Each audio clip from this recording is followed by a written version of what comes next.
மிருகங்களாக வாழ்ந்து கொண்டிருக்கிற நாகரிகம் தெரியாத ஒருவர் இந்த குரானுக்குள் நுழைந்தால் வெளியே வருகிற பொழுது அவர்கள் சிறந்த மனிதர்களாக அவர்கள் வருவார்கள். அவர்களை அந்த குரான் மாற்றும் அந்த தன்மை குரானுக்கு உண்டு என்பதைத்தான் குரானுடைய அந்த அமைப்பு நமக்கு சொல்லுது.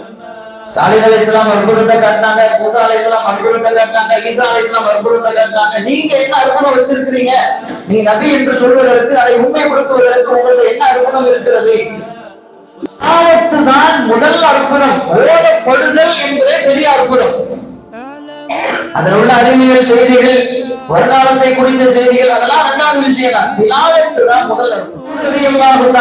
அவங்ககிட்ட சொன்னாங்க, இப்னு மஸ்ஊத் இக்ரா அலையல் குர்ஆன், நீங்க எனக்கு குர்ஆன் ஓதி காட்டுங்க. உபை இப்னு கஅப் ரலியல்லாஹு தஆலா அவங்ககிட்ட நான் ஓதி காட்டுறேன்னு சொன்னாங்க. இப்னு மஸ்ஊத் ரலியல்லாஹு தஆலா அவங்ககிட்ட நீங்க எனக்கு ஓதி காட்டுங்கன்னாங்க. அவங்க திருப்பி கேட்டாங்க, அக்ரவு அலைக்க வ அலைக்க உன்சில், குர்ஆனே உங்களுக்கு தான் இறங்குகிறது, இறங்கிய வேதத்தை நீங்கள் தான் எங்களுக்கு ஓதி காட்டுகிற பொழுது நான் உங்களுக்கு ஓதி காட்டணுமான்னு கேட்டான்.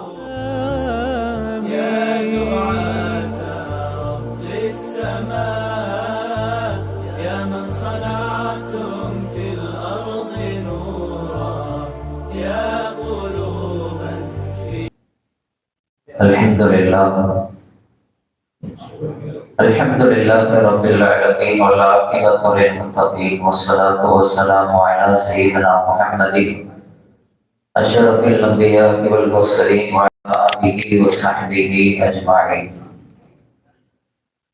Allahumma salli ala sayyidina Muhammadin wa ala ali sayyidina Muhammadin tibbil qulubi wa dawaiha wa afiyatil abdani wa shifaiha wa nuril absari wa qiyaiha وعلى آله وصحبه وسلم.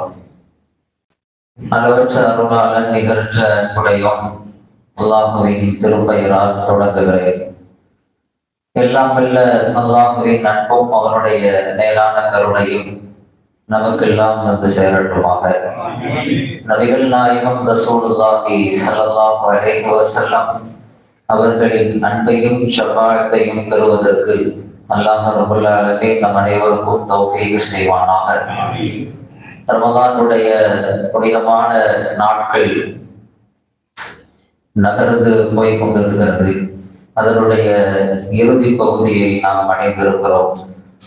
ரமலானுடைய தொடக்கத்திலிருந்து இது நாள் வரைக்கும் நாம் செய்த அமல்கள் இன்ஷா அல்லாஹ் இனி அதனுடைய இறுதி வரைக்கும் செய்ய இருக்கிற அமல்கள் அனைத்தையும் அல்லாஹ் ரப்பல் ஆலமீன் கபூலியத்தை பெற்றதாக அமைத்து தருவானாக.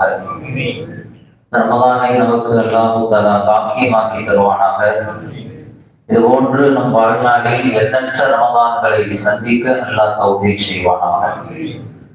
அல்லாஹ்வினுடைய பேரருளால் நடைபெற்று கொண்டிருக்கிற திருக்குர்ஆன் மாநாட்டை அல்லாஹ் தஆலா பொருந்திக் கொள்வானாக. குர்ஆனிற்காக ஒன்று கூடியிருக்கிற நம் அனைவருக்கும் அல்லாஹ் ரப்பல் ஆலமீன் அந்த குர்ஆனினுடைய ஷஃபாஅத்தை அல்லாஹ் தஆலா நசீபாக்கி அதன் மூலம் நரகத்திலிருந்து பாதுகாத்து சொர்க்கத்தில் உயர்ந்த அந்தஸ்துக்களை அல்லாஹ் ரப்பல் ஆலமீன் நம் அனைவருக்கும் வழங்கி அருள் புரிவானாக. அன்பிற்குரிய அல்லாஹ்வின் நல்லடியார்களே, குர்ஆனை தந்த ஒரு மாதம், குர்ஆனை அல்லாஹ்விடமிருந்து அன்பளிப்பாக பெற்ற ஒரு மாதம் ரமலானுடைய மாதம். இந்த மாதத்தில் குர்ஆனிற்காக ஒன்று கூட்டப்பட்ட ஒரு அற்புதமான ஒரு நிகழ்வில் குர்ஆன் நிகழ்த்தும் அற்புதங்கள் என்ற ஒரு தலைப்பு தரப்பட்டிருக்கிறது. குர்ஆனை கொடுப்பதற்காக அல்லாஹ் ரப்பல் ஆலமீன் மக்கமா நகரத்தை தேர்வு செய்தான். நமக்கு தெரியும், மக்கமா நகரம் அன்றைக்கு இருந்த மக்களுடைய சூழல் நாகரிகம் தெரியாதவர்களாக, பண்பாடு தெரியாதவர்களாக, கல்ச்சர் என்றால் என்னவென்று அறியாதவர்களாக, டிசிப்ளினா என்ன அப்படின்னு தெரியாதவர்களாக, வாழ்வியலுடைய எந்த ஒழுங்குகளும் இல்லாத ஒரு சமூகமாக எல்லா குற்றங்களையும் குத்தகைக்கு எடுத்ததை போன்று பாவத்தில் மூழ்கி கிடந்தவர்களாக அன்னைக்கு இருந்து சமூகம் இருந்தது. அதனால்தான் அவர்களை நாம் ஐயாமுல் ஜாமிலியா என்று சொல்கிறோம். அறியாமை காலத்து சமூகம் என்று அவர்களை அழைக்கிறோம். இந்த நேரத்தில் அல்லாஹ் ஜல்ல ஷானஹு தஆலா குர்ஆனை இறக்குகிறான்.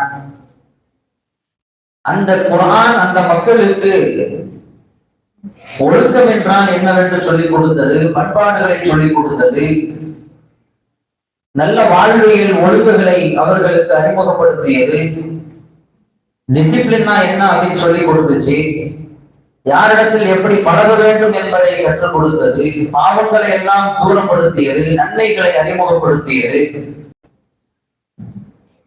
பாவத்தினுடைய இருளில் மூழ்கி போயிருந்த அந்த சமூகத்திற்கு வெளிச்சத்தை ஏற்படுத்தியது. சுருக்கமாக சொல்ல வேண்டும் என்றால், மிருகங்களை போன்று வாழ்ந்து கொண்டிருந்த அந்த மக்களுக்கு குர்ஆன் தன்னுடைய ஒளியை ஏற்படுத்தி அவர்களை மனிதர்களாக புனிதர்களாக மாற்றியது. இது குர்ஆன் செய்த மிகப்பெரிய அற்புதம்.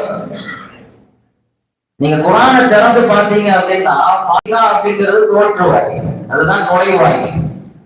இந்த ஃபாத்திஹா வழியாக நாம் குர்ஆனுக்குள் நுழைந்தால் முதல் சூரா எது? பக்கரா. பக்கரா என்றால் மாடுன்னு அர்த்தம்.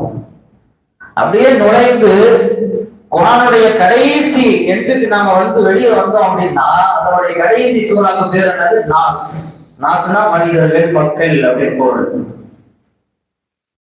மிருகங்களாக வாழ்ந்து கொண்டிருக்கிற நாகரிகம் தெரியாதவர்கள் இந்த குர்ஆனுக்குள் நுழைந்தால் வெளியே வருகிற பொழுது அவர்கள் சிறந்த மனிதர்களாக புனிதர்களாக அவர்கள் வருவார்கள். அவர்களை அந்த குர்ஆன் மாற்றும் அந்த தன்மை குர்ஆனுக்கு உண்டு என்பதைத்தான் குர்ஆனுடைய அந்த அமைப்பு நமக்கு சொல்லுகிறது. அப்படி மாற்றி காட்டியது. அதுதான் குர்ஆன் செய்த அற்புதம். குர்ஆன் அற்புதம் சொல்ற எதுல அற்புதம் இருக்கிறது?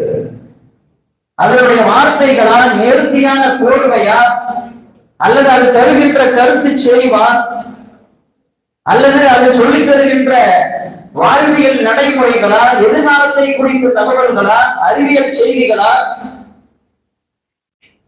என்னை போன்ற ஒரு சூறாவை கொண்டு வா என்று அது முழக்கமிட்டும் கூட இதுவரைக்கும் யாரும் அவ்வாறு கொண்டு வர முடியவில்லை என்கிற அந்த விஷயமா,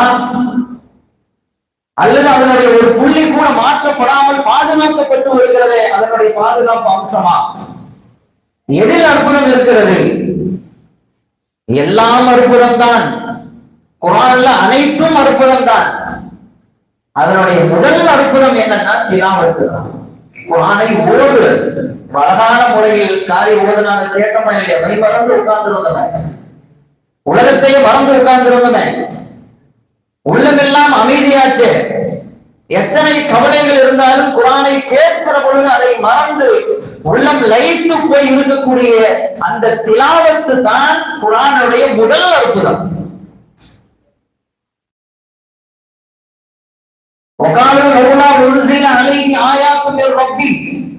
மக்காவாசிகள் கேட்டார்கள், நபி என்று சொல்கிறீர்களே, உங்களுக்கு ஏதாவது அற்புதங்கள் இறங்க வேண்டாமா?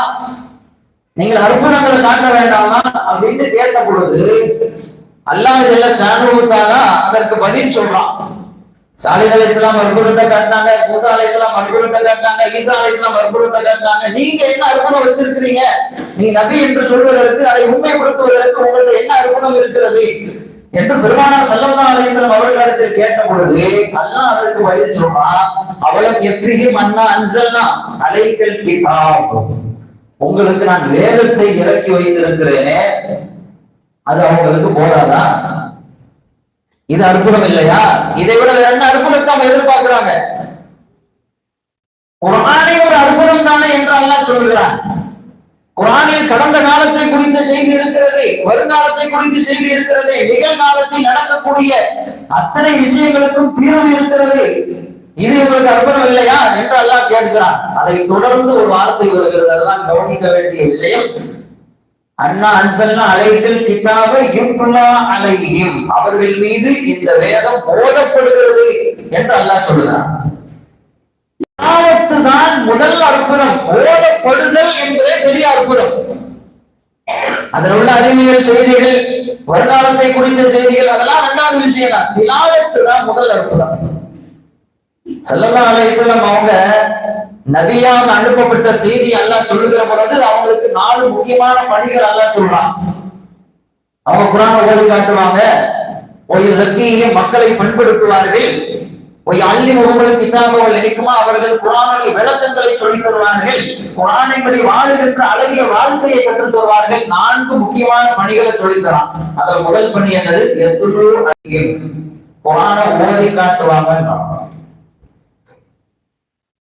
திலாவத்து தான் அன்றிலிருந்து இன்று வரைக்கும் அது அற்புதத்தை நிகழ்த்தி கொண்டே இருக்கிறது. ஸல்லல்லாஹு அலைஹி வஸல்லம் அவங்க நபி என்று தன்னை அறிமுகப்படுத்தி அந்த நேரத்தில் அவங்க செஞ்ச முதல் பணியே குர்ஆன் ஓதுனதுதான். குர்ஆன் ஓதுவாங்க, குர்ஆன் ஓத கேட்பாங்க. உபய் இப்னு கஅப் ரலியல்லாஹு தஆலா மிகப்பெரிய காரி, அன்றைக்கு இருந்த மிகப்பெரிய காரிகளில் ஒருவர். அவர் கூப்பிட்டு ஒரு நாள் சொன்னாங்க, இன்னல்லாஹ அமரனி, அல்லாஹ் எனக்கு ஏவி இருக்கிறான் உங்களிடத்தில் நான் குர்ஆன் ஓத வேண்டும் என்று. உங்கள்கிட்ட நான் குர்ஆன் ஓதி காட்டணும்னு சொல்லி அல்லாஹ் எனக்கு உத்தரவிட்டு இருக்கிறான்னு சொன்ன உடனே அல்லாஹு சம்மானி, அல்லாஹ் என் பேரை சொன்னானான்னு கேட்டான்.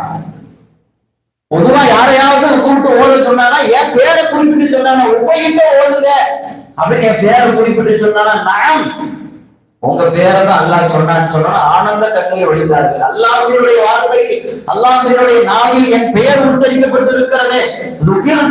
ரப்பில் ஆலமீன், அகிலத்தை படைத்த ரப்புல் ஆலமீன் இடத்தில் நான் பேசப்பட்டிருக்கிறேன் என்று சொல்லி ஆனந்தம் அடைந்தார்கள். உபய் இப்னு கஅப் ரலியல்லாஹு தஆலா ஸல்லல்லாஹு அலைஹி வஸல்லம் அவங்கள்ட்ட ஓதி காட்டினாங்க. இப்னு மஸ்ஊத் ரலியல்லாஹு தஆலா அவங்கள்ட்ட சொன்னாங்க, இப்னு மஸ்ஊத் இக்ரா அலையல் குர்ஆன், நீங்க எனக்கு குர்ஆன் ஓதி காட்டுங்க. உபய் இப்னு கஅப் ரலியல்லாஹு தஆலா அவங்கள்ட்ட நான் ஓதி காட்டுறேன்னு சொன்னாங்க. இப்னு மஸ்ஊத் ரலியல்லாஹு தஆலா அவங்கள்ட்ட நீங்க எனக்கு ஓதி காட்டுங்கன்னாங்க. அவங்க திருப்பி கேட்டாங்க, அக்ரா அலைக்க வ அலைக்க உன்சில், குர்ஆனே உங்களுக்கு தான் இறங்குகிறது, இறங்கிய வேதத்தை நீங்கள் தான் எங்களுக்கு ஓதி காட்டுகிற பொழுது நான் உங்களுக்கு ஓதி காட்டணுமான்னு கேட்டான். குர்ஆனுடைய கதாநாயகரே நீங்க தானே, நீங்க தான் எங்களுக்கு குர்ஆனை அறிமுகப்படுத்தி வச்சீங்க, குர்ஆன் நீங்க தான் ஓதி காட்டணும், எங்கிட்ட ஓதி கேட்கிறீங்களே அப்படின்னு சொல்லி கேட்டாங்க. ஸல்லல்லாஹு அலைஹி வஸல்லம் அவர்கள் ஓத சொன்னார்கள். இப்னு மஸ்ஊத் ரலியல்லாஹு தஆலா மாயிதா சூராவை ஓதி காட்டினாங்க, நிசா சூராவை ஓதி காட்டினாங்க. குர்ஆனை ஓதுவதும் அதை கேட்பதும் தான் முதல் பணியாக ஸல்லல்லாஹு அலைஹி வஸல்லம் அவங்க செஞ்சாங்க. சஹாபாக்கள் என்ன செஞ்சாங்க? ஈமான் கொண்டு முதல்ல மக்காவுடைய வீதிகள்ல போய் நான் ஈமான் கொண்டுட்டேன், அல்லாஹ்வை நம்பி இருக்கிறேன், நீங்க அல்லாஹ்வை நம்புங்க, ரசூலை ஏற்றுக்குங்க, அல்லாஹ் எப்படிப்பட்டவன், ரசூல் எப்படிப்பட்டவர்கள் என்றெல்லாம் அவர்கள் தாவா செய்யவில்லை. முதலாக அவர்கள் செய்தது கிராத், திலாவத். சஹாபாக்கள் ஒன்று கூடி பேசிட்டு இருக்கிறாங்க, யாராவது ஒருத்தர் மக்காவினுடைய வீதியில போய் குர்ஆனை சத்தமிட்டு ஓதணும், யார் ஓடுறது அப்படின்னு அவங்களுக்குள்ள டிஸ்கஷன் பண்றாங்க. இதுவரைக்கும் அப்படி ஓதல. ஸல்லல்லாஹு அலைஹி வஸல்லம் அவங்க மட்டும்தான் ஓதிட்டு இருக்கிறாங்க. சஹாபாக்களில் யாரும் வெளி உலகத்திற்கு வந்து குர்ஆனை சத்தமிட்டு ஓதக்கூடிய நிலை ஏற்படல. ஆனாலும் ஓத வேண்டும் என்று அவர்கள் ஆசைப்பட்டார்கள். அந்த மசூரா செய்யறாங்க, யார் போய் ஓடுறது? இப்னு மஸ்ஊத் ரலியல்லாஹு தஆலா நான் ஓதுறேன் அப்படின்னா, நீங்களும் ஓத போறீங்க அப்படின்னு சஹாபாக்கள் வந்து ஆச்சரியப்பட்டாங்க. நீங்களும் ஓத போறீங்க, ஏன்னா இப்னு மஸ்ஊத் ரலியல்லாஹு தஆலா ரொம்ப குள்ளமா இருப்பாங்க, ரொம்ப வெள்ளியா இருப்பாங்க, கிட்டத்தட்ட அவர்கள் ஒரு மாற்றுத்திறனாளியை போன்று அவர்கள் இருப்பார்கள், பலவீனமான ஒரு சஹாபி. ஆனா எல்லா விஷயத்திலும் அவங்கதான் முன்னாடி நினைப்பாங்க. அத்தனை பேரும் அமைதியா இருக்கிற போது நான் போய் ஓடுறேன்னு சொன்னாங்கல்ல, ஓடுறா என்ன நடக்கும் எல்லாத்துக்கும் தெரியும், அதனாலதான் கேட்டாங்க, நீங்களும் போய் ஓட போறீங்க அப்படின்னு கேட்டாங்க. பலவீனம் இருந்தாலும் துணிச்சலான எல்லா விஷயங்களிலும் முன்னிலைப்படுத்தக்கூடிய, தன்னை முன்னிலைப்படுத்தக்கூடிய ஒரு சஹாபி. ஸல்லல்லாஹு அலைஹி வஸல்லம் அவங்க ஒரு நாள் சொன்னாங்க, அல்லாஹ் எனக்கு உத்தரவிட்டு இருக்கிறான், ஜின்னுகளுக்கு போய் குர்ஆனை ஓதுங்க அப்படின்னு அல்லாஹ் எனக்கு இருக்கான். நான் ஜின்னுகள் கூட்டத்துக்கு போய் குர்ஆனை ஓத போறேன், என் கூட யார் வர்றதுக்கு ரெடி அப்படின்னு கேட்டான். என் கூட யாராவது வருவீங்களா அப்படின்னு கேட்டான். சஹாபாக்கள் அமைதியா இருக்கிறாங்க, சக்கத்து, பதிலே வரல. எங்க பக்கத்து ஊர்ல போய் ஓதன்னா வந்துருவாங்க, 14 பள்ளிக்கு வரனா எல்லாரும் வந்துருவாங்க, ஜின்னுகள் கூட்டத்துக்கு ஓதன்னா யார் வருவாங்க? அமைதியா உட்கார்ந்து இருக்கிறாங்க. ரெண்டாவது கேட்டாங்க, பதில் இல்ல. மூணாவது கேட்டாங்க, பதில் இல்ல. நாலாவது கேட்கும் பொழுது அதே இப்னு மஸ்ஊத் ரலியல்லாஹு தஆலா அன்ஹு அனையாரம் சொல்லலாம், நான் வரேன், கை தூக்குறாரு. அவர்தான் கூட போனாரு. எல்லா விஷயத்திலும் துணிச்சலாக நெஞ்சரத்தோடு அவர்கள் தன்னை முன்னிலைப்படுத்துவார்கள். இப்னு மஸ்ஊத் ரலியல்லாஹு தஆலா அன்ஹுவும் அவர்கள் தான் கை தூக்குறாங்க, நாம ஓதுறோம்னாங்க. போய் மக்காவினாலே முடிச்சதில் நின்று கொண்டு அர்-ரஹ்மான் அல்லமல் குர்ஆன் ஹலக்கல் இன்சான அல்லமஹுல் பயான் சூரத்துர் ரஹ்மான் ஓதுறாங்க. ஓதுனவங்க என்ன நடந்துச்சு? அத்தனை பேர் ஒன்று கூடுனாங்க, பலாறு அரைஞ்சாங்க. அபூ ஜஹல் இப்னு மஸ்ஊதுடைய ரலியல்லாஹு அன்ஹு கன்னத்தை படுக்க செய்து விட்டார். இப்படிலாம் நடக்கும் தெரிஞ்சும் கூட இப்னு மஸ்ஊத் ரலியல்லாஹு அன்ஹு நாமே ஓதுறேன்னு சொல்லி என்ன செஞ்சாங்க? துணிஞ்சு ஓதுனாங்க. நான் சொல்ல வந்த செய்தி, ஸல்லல்லாஹு அலைஹி வஸல்லம் அவர்களும் சரி, சஹாபாக்களும் சரி, ஆரம்பமாக மக்களுடைய முன்னால போய் நின்று அவங்க தாவா செய்யல, குர்ஆனைத்தான் ஓதி காட்டினாங்க. ஏன்னா திலாவத்தே மிகப்பெரிய அற்புதம் என்பது அவங்களுக்கு தெரியும். இன்னைக்கு இஸ்லாத்தின் பக்கம் தாவா செய்யக்கூடியவங்க எத்தனையோ விஷயங்களை கையாளுறாங்க. குர்ஆனுடைய அகமியங்களை சொல்லுவாங்க, அதனுடைய அறிவியல் செய்தியை சொல்லுவாங்க, ஸல்லல்லாஹு அலைஹி வஸல்லம் அக்லாக்களை சொல்லுவாங்க, இஸ்லாத்தினுடைய தனித்தன்மைகளை சொல்லுவாங்க, மற்ற மதங்களோடு ஒப்பிட்டு பார்த்து இஸ்லாம் எந்த அளவுக்கு அது மேல நிக்குது அப்படிங்கறத எடுத்து சொல்லுவாங்க. ஆனா ஸல்லல்லாஹு அலைஹி வஸல்லம் அவர்களும் சஹாபாக்களும் முதல்ல குர்ஆன் திலாவத்தை தான் செஞ்சாங்க, ஓதி காட்டினாங்க. அந்த திலாவத்து அற்புதத்தை ஏற்படுத்தியது, அற்புதத்தை நிகழ்த்தியது. ஸல்லல்லாஹு அலைஹி வஸல்லம் அவங்க வர்றதுக்கு முன்னாலே மதீனாவுக்கு வந்து இஸ்லாம் வந்துருச்சு இல்லையா? முஸ்அப் இப்னு உமைர் ரலியல்லாஹு தஆலா அன்ஹு அவர்களை கொண்டு மதீனா வந்து இஸ்லாமிய வெளிச்சத்தை பெற்று விட்டது. முஸ்அப் ரலியல்லாஹு தஆலா அன்ஹு அவங்க மதீனாவுக்கு வர்றாங்க அப்படிங்கிற செய்தியை கேட்டுட்டு முஆத் இப்னு முஆத் ரலியல்லாஹு தஆலா அன்ஹு அப்படியே அவர் புதுசா ஒரு மார்க்கத்தை கொண்டு வராரா, புதிய கொள்கையை கொண்டு வராரா, அல்லது கொண்டு வராரா, ரசூல் வராரா, நான் ஒரு கை பாக்குறேன் அப்படின்னு சொல்லி கையில பத்தாக்கத்தையோட தூக்கிட்டு வந்தார். ஸஅத் இப்னு முஆத் ரலியல்லாஹு தஆலா. ஸஅத் இப்னு முஆத் யாரு தெரியுமா? அந்த ஹவுஸ் கூட்டத்தினுடைய தலைவர். மதீனாவுல ரெண்டு பிரிவு இருப்பாங்கல்ல, ஹவுஸ் கஸரத். அந்த ஹவுஸினுடைய தலைவர் தான் ஸஅத் இப்னு முஆத் ரலியல்லாஹு தஆலா. பத்ருக்காக கிளம்புகிற நேரத்தில் பத்ருக்கு போலாமான்னு சொல்லி ஒரு மஷ்வராவை ஸல்லல்லாஹு அலைஹி வஸல்லம் கேட்கும் பொழுது, யா ரசூலல்லாஹ், நீங்க அல்லாஹ் கூட்ட பாதையில போக உங்களுக்கு பின்னால வர்றதுக்கு நாங்க ரெடியா இருக்கிறோம். ஒட்டுமொத்தமா எங்களை கூட்டு போய் கடலுக்கு முன்னால நிப்பாட்டி நீங்க உள்ள குதிங்கன்னு சொன்னா எங்களை ஒருத்தர் கூட கேட்க மாட்டோம், யாரும் பின்வாங்க மாட்டோம் அப்படின்னு துணிச்சா சொன்னார் தெரியுமா? அந்த ஸஅத் இப்னு முஆத் ரலியல்லாஹு தஆலா. இஹ்தஸலஹுல் அர்ஷ், யாருடைய மௌத்துக்காக அரிசு நடுங்கியது குலுங்கியது என்று சொன்னார்களோ அந்த ஸஅத் இப்னு முஆத் ரலியல்லாஹு தஆலா கையில வாளை ஏந்தி கொண்டு முஸாபை ஒரு வழி பார்த்து விடுவேன் என்று சொல்லி வந்தார். எப்படி அவர் புதுசா ஒரு மார்க்கத்தை கொண்டு வரலாம் அப்படின்ட்டு கையில வாளை தூக்கிட்டு வந்தார். முஸாப் ரலியல்லாஹு தஆலா என்ன செஞ்சாங்க தெரியுமா? கூட்டு உட்கார வச்சு அவரை பிரெயின் வாஷ் பண்ணி, இந்த மாதிரி தான் இதுதான் சத்தியம், இது அசத்தியம், நீங்க அசத்தியத்துக்கு போகக்கூடாது, சத்தியத்துலாம் இருக்கணும் அப்படின்லாம் பிரெயின் வாஷ் பண்ணல. அவங்களுக்கு எதையும் எக்ஸ்பிளைன் பண்ணல. பிஸ்மில்லாஹ்னு சொல்லி ஹாமீம் வல் கிதாபில் முபீன் இன்னா ஜஅல்நாஹு குர்ஆனன் அரபிய்யா அப்படின்ட்டு குர்ஆனுடைய வசனங்களை தான் ஓதினார்கள். அப்படியே சரண்டர் ஆயிட்டாங்க. குத்துவேன் என்று வந்து நின்றவர்கள், கொலை செய்வேன் என்று வந்து நின்றவர்கள், ஒரு கை பார்த்து விடுவேன் என்று வந்து நின்றவர்கள் குர்ஆன் ஓதப்பட்ட உடனே அப்படியே படிச்சுட்டாங்க. வரலாறு சொல்கிறது, அந்த நேரத்திலே இஸ்லாத்தை ஏற்றுக்கொண்டார். என்ன நடந்துச்சீங்க? குர்ஆனை வாசிக்கல, குர்ஆனை ஆய்வு செய்யல, சிந்திக்கல, எதை பகுத்தாய்வு பண்ணல. குர்ஆனை கேட்டார்கள், கேட்ட மாத்திரத்தில் உள்ளத்தை பறி கொடுத்தார்கள். திலாவத்து செய்கிற அற்புதம் இதுதான். குர்ஆனுடைய கிராத்து செய்கிற அற்புதம் இதுதான். கேட்டவர்களுக்கும் ஓதியவர்களுக்கும் மிகப்பெரிய மாற்றத்தை அது ஏற்படுத்தியது, இப்பொழுது ஏற்படுத்தி கொண்டிருக்கிறது. ஜுபைர் இப்னு முத்இம் ரலியல்லாஹு தஆலா அன்ஹு மக்காவினுடைய தலைவர்களில் ஒருவராக இருந்தவர். பத்ர் போர்க்களம் முடிஞ்சு கைதிகள் பிடிக்கப்பட்டிருந்தாங்கல்ல, அவர் வந்து ரிலீஸ் பண்றதுக்காக வந்தவர் தான் ஜுபைர் இப்னு முத்இம். வந்த நேரத்துல ஸல்லல்லாஹு அலைஹி வஸல்லம் அவங்க மகரிப் தொழுகையில தூரினுடைய அந்த அத்தியாயத்தில் சில வசனங்கள் ஓடிட்டு இருக்காங்க.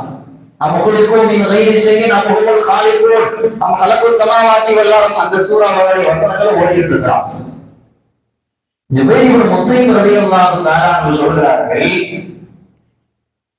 தன்னுடைய சொந்த பந்தங்கள்ல உள்ள மக்களை கைதிகளாக பிடிக்கப்பட்டவங்களை ரிலீஸ் பண்றதுக்காக வந்து நின்றவர் இந்த வசனங்களை கேட்ட உடனே அவர் சொல்றாரு, காத கல்வி ஐயர். அதை கேட்ட உடனே என்னுடைய உள்ளம் சிறகடித்து பறக்க ஆரம்பித்து விட்டது. என் உள்ள நிகழ்ச்சியே இல்லை. என்னங்க நடந்துச்சு? எதையுமே செய்யல. குரான காதால கேட்டார், அவ்வளவுதான். சரணடைந்து விட்டார். அந்த நேரத்தில் இஸ்லாத்தை ஏற்றுக்காட்டி கூட உதைபாவுக்கு பிறகு உதவியாவுடைய உடன்படிக்கைக்கு பிறகு இஸ்லாத்துக்கு வந்தாரு. ஆனாலும் கூட இப்னு கசீர் ரஹ்மத்துல்லாஹி அலைஹி சொல்கிறார்கள், அன்னைக்கு அவர் குர்ஆன் வசனத்தை கேட்டார்ல, அதுதான் அவருடைய இஸ்லாத்திற்கு அடிப்படை காரணம் என்று எழுதுகிறார்கள். கேட்டவர்கள் எல்லாம் மாறி போனார்கள், உள்ளத்தை பறி கொடுத்தார்கள், சரணடைந்தார்கள், சரணடைந்தார்கள். குர்ஆன் செய்த அற்புதம் அதுதான். அதனால குர்ஆன் கேட்கிறதே டேஞ்சர் நினைச்சான் அன்னைக்கு இருந்த மக்காவாசிகள். குர்ஆன் கேட்கக்கூடாது, தயவு செய்து குர்ஆனை யாரும் கேட்காதீங்க அப்படின்னு சொன்னா கேட்க கூடாது அப்படின்னு முடிவெடுத்து இருந்தான். அபூபக்கர் ரலியல்லாஹு தஆலா அன்ஹு ஒரு நாள் ரொம்ப தொந்தரவா இருக்குது அப்படின்னு சொல்லி நானும் ஹிஜ்ரத்துக்கு போறேன், அபிசீனியா நோக்கி புறப்படுறேன் அப்படின்னு சொல்லி கிளம்பி போனாங்க. அதுக்கு பிறகு இப்பொழுது தவினா அப்படின்னு சொல்லி ஒருத்தர் வந்து, நீங்களாம் கேட்டு போகக்கூடாது, எவ்வளவு அற்புதமான மனிதர் நீங்க, எவ்வளவு நற்குணங்கள் உங்கள்கிட்ட இருந்து, நீங்க இப்படி போலாமா அப்படின்னு சொல்லி அவரை கூப்பிட்டு தன்னுடைய அரவணைப்புல கொண்டு நிறுத்தி இவர் போக விடக்கூடாது அப்படின்னு சொல்லி வந்து நிப்பாட்டினாங்க. அந்த நேரத்தில் அந்த மக்கள் ஒரு வார்த்தை சொன்னாங்க, மக்காவாசிகள் என்ன சொன்னாங்க தெரியுமா? அதுதான் நீங்க கவனிக்க வேண்டிய செய்தி. அவங்க சொன்னாங்க, அவர் வீட்டுல உட்கார்ந்து ஒரு தொழுவட்டும், வீட்டுல உட்கார்ந்து அவர் தொழுவட்டும், மாஷா அவரோட உறுப்பினரை ஓதட்டும், வெளியில வந்து தொழக்கூடாது. வெளியில 4 பேர் கேட்கிற மாதிரி இருந்தாலும் வாழக்கூடாது. அப்படி ஓடுறதுனால எங்க இந்த மக்காவில் இருக்கக்கூடிய ஆண்களையும் பெண்களையும் அவர் கெடுத்து விடுவார் என்று நாங்கள் அச்சப்படுகிறோம். அதனால வெளியில உட்கார்ந்து பகிரங்கமா ஓடக்கூடாதுன்னு சொல்லுங்க. வீட்டுல உட்கார்ந்து என்ன வேணாலும் ஓடட்டும். கேட்கிறதே டேஞ்சர் நடந்த அன்னைக்கு இருந்த மக்காவாசிகள். ஏன்னா கேட்டாலே உள்ளத்தை பறி கொடுத்துடுறாங்க. அவ்வளவு பெரிய அற்புதமான ஒரு வேதத்தை அல்லாஹ் ரப்பல் ஆலமீன் நம் கையில கொடுத்திருக்கிறான். இன்றைக்கும் அது அற்புதத்தை நிகழ்த்தி கொண்டுதான் இருக்கிறது. அல்லாஹ் குர்ஆன் ஒரு வசனத்துல சொல்றான், யா அய்யுஹல்லதீன ஆமனு ஸ்தஜீபு லில்லாஹி வலிர் ரசூல் இதா தஆக்கும் லிமா யுஹ்யீக்கும். உங்களுக்கு வாழ்வை தருகிற ஒரு விஷயத்திற்காக ரசூல் உங்களை கூப்பிட்டா நீங்க பதில் கொடுங்க. உங்களுக்கு வாழ்க்கையை தரக்கூடிய ஒரு விஷயத்திற்காக ரசூல் உங்களை கூப்பிடுறாங்கன்னு வைங்களேன், நீங்க மறுக்காதீங்க, பதில் சொல்லுங்க அப்படின்னு நல்லா சொல்றான். வாழ்க்கையை தரக்கூடிய விஷயமா என்ன அப்படின்ட்டு குர்ஆனுடைய விரிவுரையை தேடுகிற பொழுது கத்தாதா ரஹ்மத்துல்லாஹி அலைஹி சொல்கிறார்கள், அது குர்ஆன். குர்ஆன் தான் வாழ்க்கையை தரக்கூடிய ஒண்ணு. குர்ஆன் ஒருத்தருடைய கையில இருந்தா அவருக்கு வாழ்க்கை கிடைக்கும், வாழ்க்கையுடைய எல்லா அம்சங்களும் கிடைக்கும், இஸ்மத் என்று சொல்லப்படுகிற பாதுகாப்பு கிடைக்கும், நஜாத் என்று சொல்லப்படுகிற ஈரேற்றம் கிடைக்கும், எல்லாம் கிடைக்கும். குர்ஆன் அல்லாஹ் பாதுகாக்கிறான் அதை. அந்த குர்ஆன் நம்மை பாதுகாக்கிறது. ஒரு சமூகத்திடத்தில் குர்ஆன் இருந்தால் அந்த சமூகத்தை பாதுகாக்கும், அந்த சமூகத்தினுடைய பண்பாடுகளை பாதுகாக்கும், அந்த சமூகத்தினுடைய மரபுகள் அழிந்து போகாமல் பாதுகாக்கும், அந்த சமூகம் எந்த நேரத்திலும் திசை மாறி போய்விடாமல் அவர்களுக்கு ஒரு பாதுகாப்பு அம்சத்தை அதை ஏற்படுத்தும். ரஷ்யாவில் இஸ்லாத்திற்கு எதிரான புரட்சி வெடித்த அந்த நேரத்துல பள்ளிவாசலை எல்லாம் அவர்கள் மியூசியமாக மாற்றினார்கள். பள்ளிவாசல் இருக்கக்கூடாது, வாங்க சொல்லக்கூடாது, குர்ஆன் பிரதிகள் இருக்கக்கூடாது அப்படின்ட்டு இஸ்லாத்தினுடைய அடையாள சின்னங்களை எல்லாம் கம்யூனிஸ்ட்வாதிகள் அடிச்சார்கள். எல்லாத்தையும் தடை செஞ்சாங்க. குர்ஆன் வீட்டுல வச்சிருக்கிறது ஒரு குற்றம், கிரிமினல் குற்றம் என்று சொன்னார்கள். குர்ஆனை யாரும் வச்சிருக்க கூடாது, படிக்க கூடாது அப்படிங்கிற மாதிரியான ஒரு புரட்சி அன்னைக்கு வெடிச்சிச்சு. குர்ஆனை வாசிக்காத, பள்ளிவாசலுக்கு செல்ல முடியாத, குர்ஆனை தொடாத, ஓதாத ஒரு தலைமுறையை உருவாக்கினார்கள் கம்யூனிஸ்ட்வாதிகள். நீண்ட காலமாக பள்ளிவாசல தொழுகையே நடக்கல, வாங்க சொல்லப்படல, மதரசாக்கள் நடைபெறாது. அப்படி ஒரு சிச்சுவேஷன் உருவாக்கிட்டான். அந்த நிலையில தான் இந்தியாவில இருந்து ஒரு இன்ஜினியர் ரஷ்யாவுக்கு போனார். ஏதாவது ஒரு தொழில் ரீதியா ஏதோ ஒரு விஷயத்திற்காக போனார். போய் பார்த்தா கரெக்டா ஜிம்மாவுடைய நாள், ஜிம்மா தொழுகணும், எந்த பள்ளிக்கும் இல்லை. பள்ளி எங்கேயாவது இருக்குதான்னு கேட்டா பள்ளி இல்லைங்கிறாங்க. ஒரே ஒரு பள்ளி இருக்குது, அதுவும் கூட மியூசியமாக மாற்றப்பட்டு இருக்கு. தொழுகை நடைபெறாது. சரி, நம்மளால தனியா போய் தொழுதுட்டு வரலாம் அப்படின்னு சொல்லி உள்ள போய் தப்பீர் கட்டி தொழுதுட்டு இருந்தாரு. தொழுது முடிச்சு சலம் வாங்கி உட்கார்ந்து இருக்கும் பொழுது பின்னால் வந்து ஒரு பையன் வந்து கூப்பிட்டானா, வாங்க அப்படின்னு சொல்லி கூப்பிட்டானா வீட்டுக்கு. அந்த இன்ஜினியர் சொல்றாரு, அந்த பையனோட நான் அவன் வீட்டுக்கு போனேன். அங்க வந்து ஒரு பெரியவர் உட்கார்ந்து இருக்கிறாங்க, கூட வந்து 15 சின்ன பிள்ளைங்க உட்கார்ந்து இருக்கிறாங்க. அப்ப அவன்கிட்ட பேச்சு கொடுத்த அந்த பாஷை எனக்கு புரியல, இருந்தாலும் அவங்க சொல்றத நான் விளக்கிக்கிட்டேன். குர்ஆனை தொட்டு பல வருடங்கள் ஆகிவிட்டது, பள்ளிவாசலுக்கு போய் பல வருடங்கள் ஆகிவிட்டது, எல்லாத்தையும் தடை செஞ்சுட்டாங்க. குர்ஆன் ஓத முடியாது, குர்ஆன் தொட முடியாது, குர்ஆன் வீட்டிலேயே இருக்கக்கூடாது அப்படிங்கிற மாதிரியான ஒரு நிலை வந்து விட்டது அப்படின்ட்டு தங்களுடைய நிலைகளை எல்லாம் அங்க எக்ஸ்பிளைன் பண்ணிட்டு இருக்கிறான். அந்த நேரத்துல சரி நம்மளாவது 2 வசனத்தை ஓதி காட்டுவோம் அப்படின்ட்டு அந்த இன்ஜினியர் வந்து கையில வச்சிருந்த குர்ஆனையோ மொபைலையோ வச்சு குர்ஆன் ஓதுனாங்க. அவர் சொல்றாரு, குர்ஆன் ஓத ஆரம்பிக்கும் பொழுது எனக்கு ஆச்சரியம் ஏற்பட்டது. பல ஆண்டு காலமாக குர்ஆனையே தொடரல, குர்ஆனையே பார்த்ததில்லை என்று அந்த ரஷ்யா மக்கள், அந்த ரஷ்யாவில் இருக்கக்கூடிய சின்ன பிள்ளைங்க உட்கார்ந்து இருக்கிறாங்க. நான் குர்ஆன் தொடர்ந்து ஓத ஆரம்பிச்ச உடனே அத்தனை பேரும் என் கூட சேர்ந்து ஓத ஆரம்பிச்சிட்டான். அத்தனை பேர் என் கூட சேர்ந்து குர்ஆன் ஓத ஆரம்பிச்சிட்டான். எனக்கு ஆச்சரியம் தாங்க முடியவில்லை. நீண்ட காலமாக இங்கே குர்ஆன் ஓதப்படக்கூடாது, பள்ளிவாசலுக்கு யாரும் வரக்கூடாது, மதரசா நடைபெறக்கூடாது என்று தடை செய்யப்பட்ட ஒரு பூமியில் அத்தனை சிறுவர்கள் எப்படி குர்ஆன் ஓதுறாங்க, குர்ஆன் சரளமாக வாசிக்கிறாங்க என்று நான் ஆச்சரியப்பட்டேன்.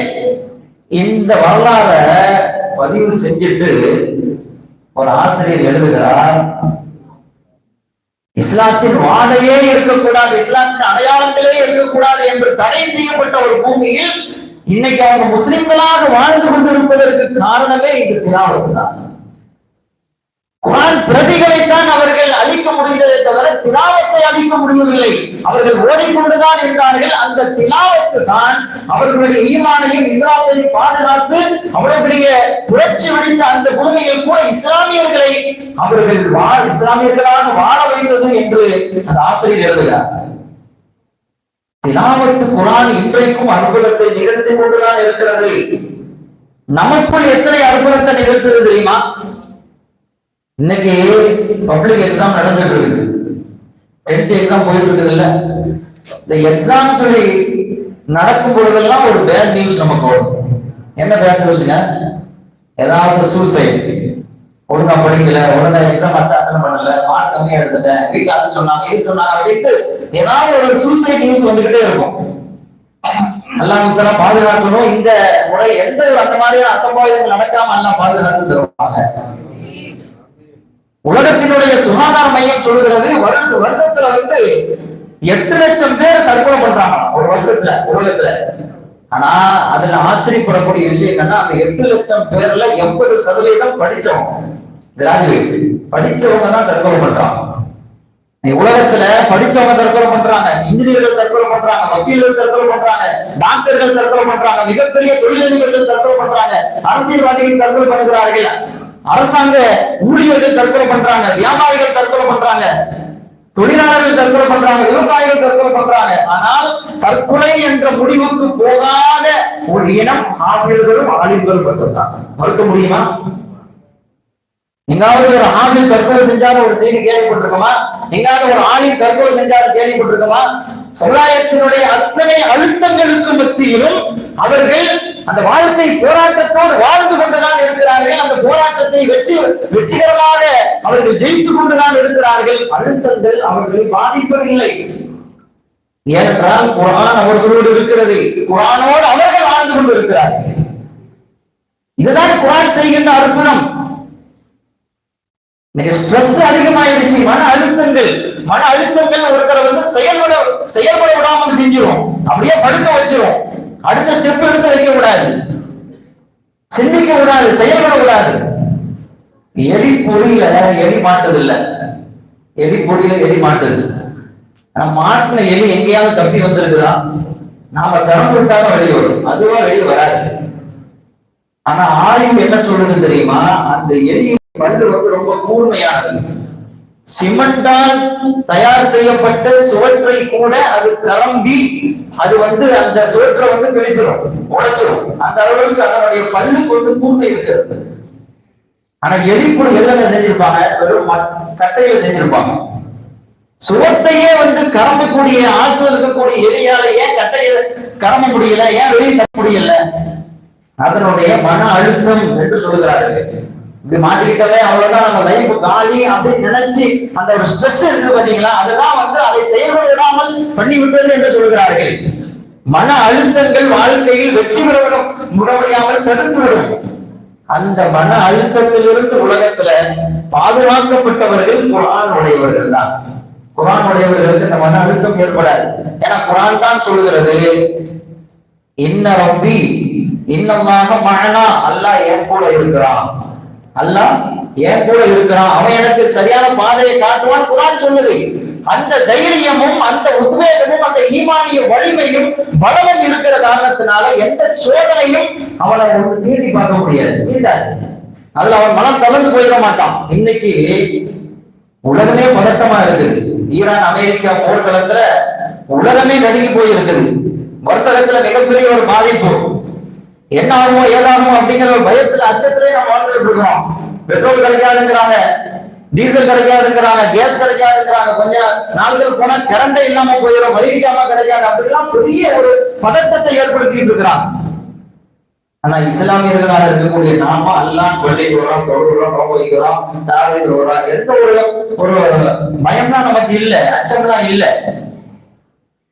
ரிலாக்ஸா இருக்கிறோம். என்ன தெரியுமா? குர்ஆனோடு நாம் வாழ்ந்து கொண்டிருக்கிறோம். வீட்டுல என் ஒய்ஃப் அன்னைக்கு சொன்ன இந்த மாதிரி வந்து கொஞ்ச நாள் ஆயிடுச்சுன்னா அந்த போன் நீடிச்சுன்னா வந்து கரண்டே இல்லாம போயிடும் அப்படின்னு சொல்றாங்க. அப்படின்னு சொல்ற பொழுது வீட்டுல சொன்னாங்க, அப்படிலாம் எல்லாம் அந்த நிலைமையை கொண்டு போய் விட மாட்டாங்க, அந்த நிலைமைக்குலாம் அப்படி எல்லாம் வந்து அல்லா நான் விட மாட்டான் அப்படின்னு சொன்னாங்க. எவ்வளவு ஒரு ஈமான் எல்லாருடைய உள்ளத்துல இருக்குது பாருங்க. குர்ஆன் கொடுத்த நம்பிக்கை, குர்ஆன் கொடுத்த தைரியம், அந்த அமைதியையும் அந்த பதட்டமான சூழலிலும் தடுமாறாத ஒரு நிலையை குர்ஆன் கொடுத்தது. ஒரே ஒரு செய்தி மட்டும் சொல்லி நிறைவுபடுத்துகிறேன். காதிசியா போர்க்களத்துல வந்து கடுமையான ஒரு பதட்டமான ஒரு சூழல், போர்க்களத்தை சந்திக்க போறாங்க. அந்த நேரத்துல சஅத் இப்னு அபீ வக்காஸ் ரலியல்லாஹு தஆலா எல்லாருடைய முகத்திலையும் அந்த பதட்டம் இருக்கிறத பார்த்துட்டு ஒண்ணு செஞ்சாங்க. கூப்பிட்டு எல்லாரையும் உட்கார வச்சு எதையும் அவங்க பேசலாம் இல்ல, அல்லாஹ் பத்தி எடுத்து சொல்லல. என்ன செஞ்சாங்க தெரியுமா? ஒரு காரியை கூப்பிட்டு உட்கார வச்சு சூரத்துல அன்பால ஓதுங்க, சூரத்துல அன்பால ஓதுங்க, எஸ்அலூனக அனில் அன்பால் அப்படின்னு வருதுல, அந்த சூரா ஓதுனார்.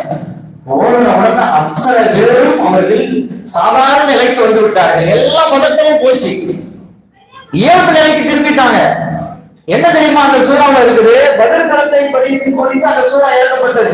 பத்ர் களத்துல தான் அந்த சூறாவை இறங்குச்சு. ஸல்லல்லாஹு அலைஹி வஸல்லம் அவர்கள் பத்ர் போர்க்களத்துல இறங்கிய அந்த சூறா என்பதால், வெற்றிக்கு காரணமாக இருந்த அந்த களத்துல இறங்கிய சூறா என்பதால் அடுத்து வரக்கூடிய எல்லா போர்க்களத்திலையும் அந்த சூறா ஓதுவாங்க. போருக்கு முன்னால அமைதியான சூழல் உருவாகுவதற்காக. அதைத்தான் அன்னைக்கு சஅத் இப்னு அபீ வக்காஸ் ரலியல்லாஹு தஆலா செய்தார்கள். அந்த குர்ஆன் வசனத்தை கேட்ட உடனே அத்தனை பேரும் அமைதியாகி விட்டார்கள், பதட்டம்லாம் போச்சு. இதுதான் குர்ஆன் செய்கின்ற அற்புதம். குர்ஆன் இன்றைக்கும் அற்புதத்தை நிகழ்த்தி கொண்டே இருக்கிறது. அந்த அற்புதமான வேதத்தை அல்லாஹ் நம்ம கையில் கொடுத்திருக்கிறான். நாம அமல் செய்யறது, அதை ஆய்வு செய்யறது, அதை பகுத்தாய்வு பண்றது, இதெல்லாம் ரெண்டாவது விஷயம். குர்ஆனினுடைய முதல் கடமையாக இருக்கக்கூடிய திலாவத், சிமாஅத், அதை கேட்க அதை ஓதணும். அதுதான் நாம் செய்யக்கூடிய மிகப்பெரிய ஒரு கடமை. அதுவே நம் வாழ்க்கையில் மிகப்பெரிய மாற்றங்களுக்கு காரணமாக இருக்கும். அல்லாஹ் ரப்பல் ஆலமீன் அத்தகைய தௌஃபீகை தருவானாக. மிகப்பெரிய அளவில் ஏற்பாடு செய்து மிக சிறப்பான முறையில் நடைபெற்றுக் கொண்டிருக்கக்கூடிய இந்த குர்ஆனுடைய மாநாட்டை அல்லாஹ் கபூல் செய்வானாக. இதை ஏற்பாடு செய்து அழகான முறையில் நேர்த்தியாக நடத்தி கொண்டிருக்கக்கூடிய உலமாக்களுடைய இந்த சபையையும் இந்த பள்ளியினுடைய நிறுவனத்தையும் அல்லாஹ் கபூல் செய்வானாக. இவ்வளவு நேரத்திலும் இரவினுடைய இந்த தூக்கத்தையும் தியாகம் செய்து குர்ஆனிற்காக ஒன்று கூடி இருக்கக்கூடிய அல்லாஹ் நம்முடைய வாழ்க்கையில் அந்த குர்ஆனின் மூலமாக வெளிச்சத்தை ஏற்படுத்துவானாக என்று கூறி வாய்ப்பளித்த உங்கள் அனைவருக்கும் நன்றி கூறி, பெண்களும் இருக்கிறாங்க அப்படின்னு சொல்லி ஞாபகப்படுத்துறாங்க. வரும்போதே பார்த்த நிறைய கூட்டம் உட்கார்ந்து இருக்கிறாங்க. பெண்களுக்கு தான் நம்ம அதிகமா துவா செய்ய கடமைப்பட்டிருக்கிறோம். ஏன்னா அவங்களும் இபாதத் செய்யறது மட்டுமல்லாம நாம இபாதத் செய்யறதுக்கு அவங்கதான் முக்கிய காரணமாக இருக்கிறாங்க. அதனால அவங்களுக்கு நமக்கு வழங்கக்கூடிய கூலிகள்ல பன்மடங்கு அல்லாஹ் கூலி அவங்களுக்கு வழங்கட்டுமாக என்று துவா செய்து வார்த்தைகளை நிறைவுபடுத்துகிறேன். அஸ்ஸலாமு அலைக்கும் வரஹ்மத்துல்லாஹி வபரகாத்துஹு.